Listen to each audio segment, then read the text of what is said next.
Hello and welcome to this tutorial, and in this tutorial we are going to learn about some Android Studio tips and how they could be useful for you when we start writing code.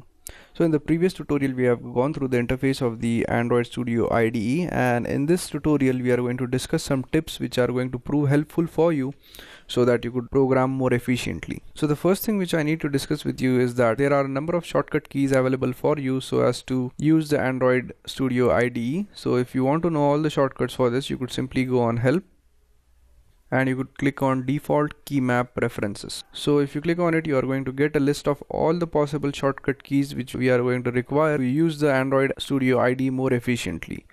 So what I recommend is that you just simply print out this thing and you could just use them when you are developing the Android applications. Now in these tutorials I'm not going to be using this shortcut keys, and that is because if I'll be using the shortcut keys then it would be difficult for you to recognize what I have done. So these key map preferences are usually available in a PDF format, so you could easily print them out and you could just have the copy all the times with you so as to increase your productivity and efficiency while writing the code. So make sure that you print it out and always have a copy with you. Now one more thing which I wanted to mention is that you could also change the theme for your Android Studio application. So for example, if you want a darker theme for the layout of the Android Studio IDE, then you could change it. So now in order to change it, just simply go on File, then go to Settings, and in the settings under the Appearance and Behavior, you simply click the Appearance option and it is going to display the theme for you. Now there are three themes available. The current theme which you are using is IntelliJ, and I recommend the IntelliJ theme, and that is because it is a more lighter theme. Now if you want a darker theme, then Darkula is a theme which you could use,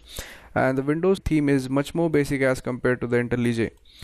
So depending upon your preference, you could select the theme. So for example, if you want a theme in which you have a darker background, so you could use the Darkula, but I'm going to stay with IntelliJ as it is more clear and easy to understand. So once you have finished selecting your theme, you could just click on Apply and you could click OK. So your selected theme should be loaded up by the Android IDE by now. Now one more thing which I wanted to mention is that when you go into the main activity.java file, we'll see that we have some Java code right over here. Now the thing is that if we encounter some error over here, then it is going to display us the error in this console window right over here. Now it is also going to specify the line number on which we have error.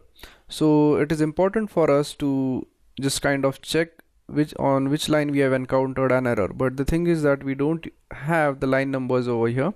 So if you want to display line numbers over here in this gutter, you simply right click on it and click on show line numbers, and it is going to show the line numbers for you so that it becomes easier for you in order to keep track of your code, and you could easily debug your code and you could just point out where your error lies. So it is especially important if you encounter an error, you could just go onto this console and you could check the line number on which you have encountered an error, and then you could modify your error and then just go ahead and run your program.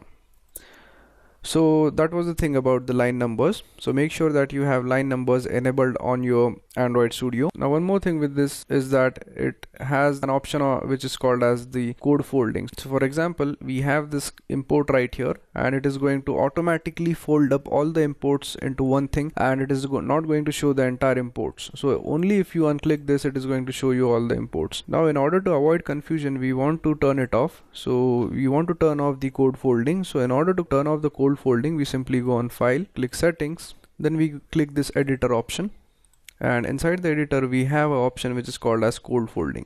So we select the code folding option and we simply uncheck all these checkboxes, so it is not going to fold any of the code for us, and we are going to get a clear view of the code which we have written.